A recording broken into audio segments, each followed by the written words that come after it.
نحمدہ و نصلی علی رسول کریم۔ ایک سوال ہمارے پاس کراچی سے آیا کہ کیا یہ واقعہ درست ہے کہ ایک دفعہ حضرت سیدنا امام حسن امام حسین رضی اللہ تعالیٰ عنہ بچپن میں بیمار ہو گئے، تو حضرت فاطمہ، حضرت مولا علی رضی اللہ تعالیٰ عنہ اور حضرت فضہ جو خادمہ تھیں، انہوں نے منت مانی کہ ان 3 روزوں کی منت مانی تھی کہ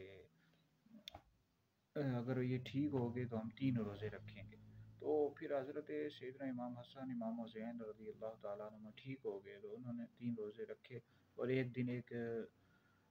مسکین آیا، اور ایک دن ایک یتیم آیا، اور ایک دن ایک قیدی آیا، تو روٹیاں جو تھی وہ تینوں قیدیوں کو دے دی گئیں۔ تو بالکل یہ واقعہ درست ہے، تفسیر خزائن العرفان میں موجود ہے، پارہ نمبر 29 سورہ دہر کی اس آیت کے تحت وَيُطْعِمُونَ الطَّعَامَ عَلَىٰ حُبِّهِ مِسْكِینًا وَیتیمًا وَاسِیرًا۔ تو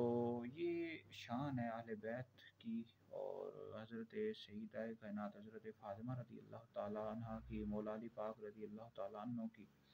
تو اس واقعے کو بالکل بیان کیا گیا قرآن مجید کی آیت میں،